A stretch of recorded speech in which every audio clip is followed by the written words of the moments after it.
நண்பர்களுக்கு வணக்கம். கடல் ஏன் உப்பு கரிக்குது அப்படிங்கிறத பற்றின ஒரு கதை இன்றைக்கி உங்களோட பகிர்ந்துக்க போகிறேன். 2 சகோதரர்கள் ஒரு ஊரில் வாழ்ந்துட்டு வராங்க. அந்த 2 சகோதரர்களில் ஒரு சகோதரன் பணக்காரனாகவும் இன்னொரு சகோதரன் ஏழையாகவும் இருக்கான். இந்த பணக்காரனாக இருக்கக்கூடிய சகோதரன் தன்னுடைய அண்டை வீடுகளில் இருக்கக்கூடிய மக்களிடத்தில் ரொம்ப அன்பாகவும் பண்பாகவும் இருக்கான். ஆனால் தன் கூட பிறந்த அந்த ஏழை சகோதரன்கிட்ட ரொம்ப வேண்டா வெறுப்பாக ஒரு சிடுமூஞ்சியாக இருக்கிறான். அதுக்கான காரணம் என்னென்னா, அவன் பணம் கேட்டு தன்னை தொல்லை பண்ணுவானோ அப்படிங்கிற ஒரு காரணத்தினால அவங்ககிட்ட ஒரு வெறுப்பாகவே இருக்கான். அப்போது அந்த ஏழை சகோதரனுக்கும் தன்னுடைய சகோதரனுடைய உதவி இல்லாமல் தன்னால் வாழ முடிஞ்சிட்டு இருந்தால் அவனும் எதுவும் அவன்கிட்ட போய் கேட்டிருக்க மாட்டான். ஸோ அப்படியான ஒரு நிலை. அதனால் அந்த பணக்கார சகோதரன் நம்பி இருக்க வேண்டிய நிலை அவனுக்கு இருக்குது. ஒரு விடுமுறை நாளுக்கு முந்தின நாள் அந்த ஏழை சகோதரனுடைய மனைவி, நாம் நாளைக்கு விடுமுறை நாள், நமக்கு எதுவும் கறி இல்லை நம்மக்கிட்ட எதுவும் சாப்பிட்றதுக்கு. உன்னுடைய சகோதரன் அவன் ஒரு ஆடு வெட்டினது நான் பார்த்தேன். நீ அவனிடத்துல கொஞ்சமாக கேட்டு நமக்கு வாங்கிட்டு வந்துடுறான். நாளைக்கு விடுமுறை நாளில் நாம் கொஞ்சம் கறி எடுத்து மகிழ்ச்சியாக சாப்பிட்டு சந்தோஷமாக இருக்கலாம் அப்படின்னு சொல்கிறா. ஆனால் அவனுக்கு மிகப்பெரிய ஒரு தயக்கம் இருக்குது கேட்குறதுக்கு.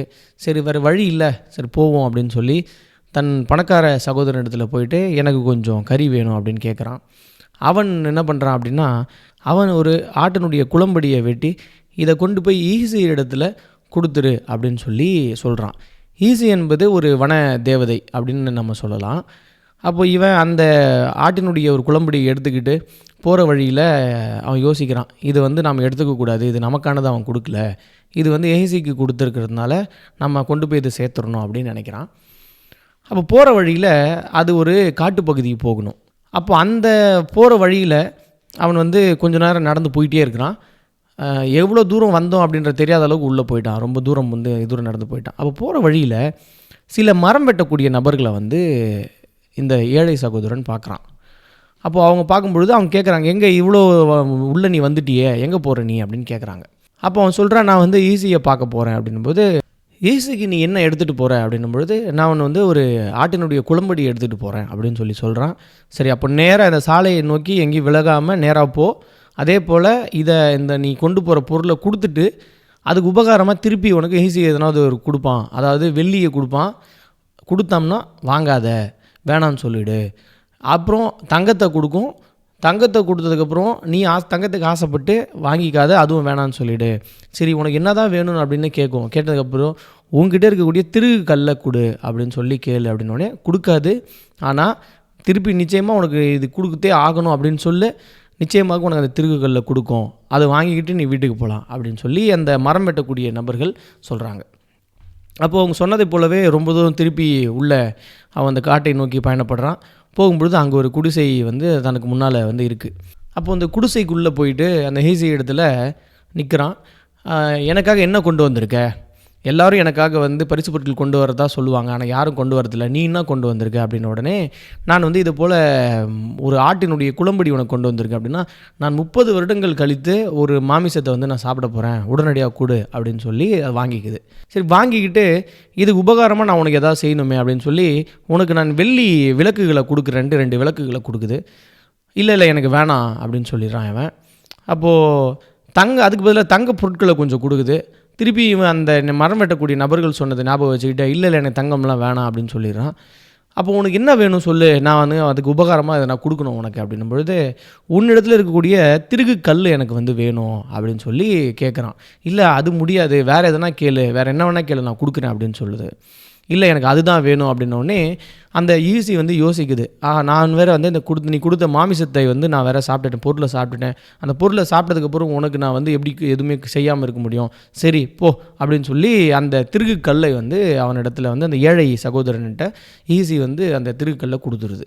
அப்போ கொடுக்கும்பொழுது என்ன சொல்லுது அப்படின்னா, இந்த பொருளை நீ ரொம்ப கவனமாக பயன்படுத்தணும், நீ அந்த திருகுகளை எப்படி பயன்படுத்தணும், அதே போல் நீ ஞாபகம் வச்சுக்க வேண்டிய விஷயம் என்ன அப்படின்னா, அதை நீ அந்த திருகுகள்கிட்ட நீ என்ன கேட்டாலும் கொடுக்கும். அப்போ நீ கேட்கும் பொழுது எனது திருகு கல்லே அறை அப்படின்னு சொன்னேன்னா, அது உனக்கு என்ன வேணும்னு கேட்குறியோ கேட்டதை கொடுக்கும். திருக்கல்லே போதும் அப்படின்ற வார்த்தையை சொன்னோன்னா அது அதனுடைய அந்த செய்யக்கூடிய வேலையை உனக்கு கொடுக்குறத நிறுத்திக்கும் அப்படின்னு சொல்கிறான். இதை நீ மறந்துடாது அப்படின்னு அப்போ அங்கேருந்து அந்த திருகுக்கல்லை வாங்கிட்டு அந்த ஏழை சகோதரன் அங்கேருந்து கிளம்புறான். மாலை ஆயிடுது. வெகு நேரம் அந்த கொஞ்சம் கொஞ்சமாக நடந்து அந்த காட்டை தாண்டி அவன் இருட்டிடுது. அவனால் வீட்டுக்கு போக முடியல.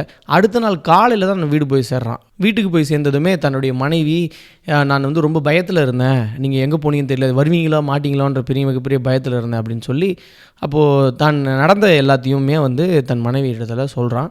தன் மனைவி இடத்துல சொல்லிவிட்டு, திருகுக்கல்லே அறை அப்படின்னு சொல்லிட்டு, எங்களுக்கு சாப்பிட நல்ல உணவுப் பொருட்களை எனக்கு கொடு அப்படின்னோடனே தன் அறையில் இருக்கக்கூடிய அந்த மேசையின் மீது வகை வகையான உணவுப் பொருட்கள் தனக்கு கிடைக்குது. உடனே கொஞ்சம் எல்லாம் தேவையான பொருள்லாம் கிடைச்சதுக்கப்புறம் திருகுக்கல்லே போதுன்னொடனே அந்த பொருள்கள் கொடுக்குறது எல்லா பொருளும் நின்றுது. ஆக இப்படியாக அவங்களுக்கு என்ன தேவையோ அந்த தேவையான பொருட்களை இவங்க அந்த திருகுகள்கிட்டருந்து கேட்டு இவங்க வாங்கி ஒரு ஏழ்மையான நிலையிலிருந்து ஒரு நல்ல நிலைக்கு போதுமான ஒரு வாழ்க்கையை நிறைவாக இவங்க வாங்கிட்டு வாழ்ந்துக்கிட்டு இருக்காங்க.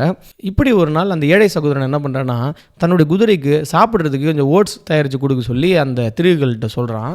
இப்போது இந்த பணக்கார சகோதரன் என்ன பண்ணுறான்னா, தன்னுடைய குதிரைக்கு தண்ணி காட்டுறதுக்காக தன்னுடைய வேலையாள்கிட்ட சொல்லி ஏரிக்கு கூட்டிகிட்டு போக சொல்கிறான். இப்படி ஏரிக்கு கூட்டிகிட்டு போயிட்டு திருப்பி அந்த குதிரையை கூட்டிகிட்டு வரும்பொழுது இந்த ஏழை சகோதரனுடைய வீட்டு அருகாமையிலேயே அவங்க நெருங்கி போகிறாங்க. அப்போது இந்த ஓட்ஸை பார்த்த உடனே அந்த பணக்கார சகோதரனுடைய குதிரை அந்த ஓட்ஸ் போய் சாப்பிட்டுட்டு இருக்கு. இப்போ இந்த பணக்கார சகோதரன் தன்னுடைய வீட்டிலேருந்து வெளியே வரும்பொழுது அந்த குதிரை ஏதோ ஒரு குப்பையை சாப்பிட்டுட்டு இருக்கிற மாதிரி இவனுக்கு தோணும். அப்போ தன்னுடைய வேலையாள்கிட்ட, அதை பாடுறா, நம்மளோட குதிரை ஏதோ ஒரு குப்பையை சாப்பிட்டுட்டு இருக்குது, அதை போய் தடு அப்படின்னு சொல்கிறான். இல்லை எஜமானி, அது குப்பை இல்லை, அது ஓட்ஸு அப்படின்னு சொல்கிறான். உன்னுடைய சகோதரன் வீட்டில் இருக்க பொருளை ஓட்ஸை நம்ம குதிரை சாப்பிட்டுக்கிட்டு இருக்கு அப்படின்னு சொல்கிறான். இவனுக்கு மிகப்பெரிய ஆச்சரியம்.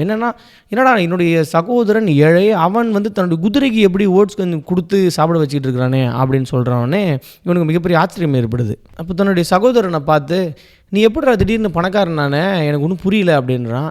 அப்போது அந்த ஏழை சகோதரன் அவன் எதுவுமே மறைக்காமல் அவன் நடந்த எல்லாத்தையும் சொல்கிறான். எனக்கு ஈஸி கொடுத்தா அப்படின்றான். எப்படி என்னன்னு, இல்லை நீ அன்றைக்கி ஆட்டினுடைய குளம்படியை கொடுத்துட்டு வர சொன்னல, அன்றைக்கி நான் கொடுத்துட்டு வரும்போது எனக்கு ஒரு திருகுக்கல் ஈஸி கொடுத்த உடனே அந்த கல்லிட நம்ம என்ன கேட்குறோமோ அந்த கல் நமக்கு கொடுக்கும் அப்படின்ன உடனே இவனுக்கு இருப்பு கொள்ளலை. அந்த திருகுக்கல் எனக்கு கொடுத்துரு, அதுக்கு பதிலாக நான் உனக்கு பணம் கொடுக்குறேன் அப்படின்னா. இல்லை அது முடியாது, அது தப்பாக போயிடும், வேணாம் அப்படின்றான். என்னடா நீ பற்றியா மறந்துட்ட பற்றியா, நீ நீ ஒரு நன்றி கட்ட வந்தானே, நான் உனக்கு எவ்வளோ பண்ணியிருப்பேன் அப்படின்ற மாதிரியான வார்த்தைகள் சொன்னோன்னே இவனுக்கு ஒரு மாதிரி ஆகுது. சரி, எனக்கு நீ எனக்காக கொடுக்க வேணாம், நான் கடனாவது கொஞ்ச நாள் நான் எடுத்துகிட்டு போகிறேன்னே சரின்னு யோசிக்கிறான். அந்த ஏழை சகோதரன் யோசிச்சு சரி எடுத்துகிட்டு போ அப்படின்றான். இப்போ இந்த பணக்கார சகோதரன் என்னென்னா, இந்த பொருளை கடன் வாங்கிட்டு போகிறான். கடன் வாங்கிட்டு போகும்போது அந்த பொருளை எப்படி வரம் கேட்கணும் அப்படிங்கிறது மட்டும்தான் கேட்டானே தவிர எப்படி அது முடிக்கணும் அப்படிங்கிறதுக்கான சொல்லை அவன் கேட்காம சொல்கிறதுக்குள்ளேயே அவசரமாக அந்த திருகுக்கல்லை எடுத்துக்கிட்டு அவன் போயிடுவான். ஒரு நாள் என்ன பண்ணுறான்னா, இந்த திருகுக்கல்லை எடுத்துக்கிட்டு படகுல வச்சுக்கிட்டு கடலுக்குள்ளே போகிறான். கடலுக்குள்ளே போகும்பொழுது அவனுக்கு ஒரு யோசனை வருது. இந்த மக்கள் கருவாட்டை பதப்படுத்துறதுக்கு உப்பு பயன்படுத்துகிறாங்க. உப்பு ரொம்ப பிரத்யேகமான ஒரு விலை உயர்ந்த ஒரு பொருளாக இருக்குது. ஆக அதனால் நாம் என்ன பண்ணுவோன்னா, நம்ம உப்பு கேட்போம் அப்படின்னு சொல்லி அவன் அந்த கடல்களில் பயணம் பண்ணிகிட்டு இருக்கும் பொழுது அந்த திருகுக்கல்லை பார்த்து, திருகுக்கல்லே அறை, எனக்கு உப்பு வேணும் அப்படின்னு கேட்குறான். இப்போ இப்படி சொன்னதுமே அந்த உப்பு ப்ரொடியூஸ் ஆக ஆரம்பிக்குது. அப்போது கொஞ்சம் கொஞ்சமாக ப்ரொடியூஸ் ஆகிட்டே இருக்கா. இவன் பார்த்த உடனே மூட்டையாக அங்கே உப்புகள் உருவாகிட்டே இருக்குது. அப்போ இது பார்த்த உடனே நிறுத்துவான் அப்படின்னு பார்த்தோம்னா, இன்னும் வேணும்னு கேட்குறான். அப்போ இன்னும் கொஞ்சம் கொஞ்சமாக அதிகமாகிட்டே இருக்குது. அதிகமாக அந்த உப்பினுடைய எடை கூடிக்கிட்டே போகுது. அவன் போகக்கூடிய படகு கொஞ்சம் கொஞ்சமாக தண்ணியில் மூழ்கிட்டே இருக்குது. அப்போ திருப்பியும் அவன் நிறுத்தாமல் இன்னும் வேகமானு சொன்னோடனே இன்னும் நிறைய உப்பு உற்பத்தி ஆகிட்டே இருக்குது. ஆக கடைசியாக அந்த படகு மூழ்க போகிற நிலை வந்ததை அப்போ தான் உணரும்போது தான் ஐயோ இது நிறுத்தணுமே அப்படின்னு சொல்லி, திருகுக்கல்லே நிறுத்து அப்படின்னு சொல்கிறான். ஆனால் அந்த திருகுக்கல் நிறுத்தவே இல்லை. ஏன் அப்படின்னா, திருகுக்கல்லே போதும் அப்படிங்கிறது தான் அதனுடைய வார்த்தை. அப்போ வேறு எந்த வார்த்தை மாற்றி சொன்னாலும் அது நிறுத்தாது. ஆனால் இவன் திருகுக்கல்லே நிறுத்து அப்படின்னு சொன்னதால் எதுவும் கேட்காம அதிகமான உப்பு ப்ரொடியூஸ் ஆகிட்டே இருந்து அந்த படகு முழுவதுமாக மூழ்கி போகுது. இந்த திருகுகளை தூக்கி கடலுக்குள்ளே வீசணும்னு பார்க்குறான். ஆனால் அந்த திருகுகள் நல்லா அழுத்தமாக கீழே பிடிச்சிக்கிட்டு இருக்கு, ஒன்றும் பண்ண முடியல. இப்போ அந்த படகு முழுவதுமாக மூழ்கி போகுது. இவனும் தண்ணியில் குதிச்சிடுறான்.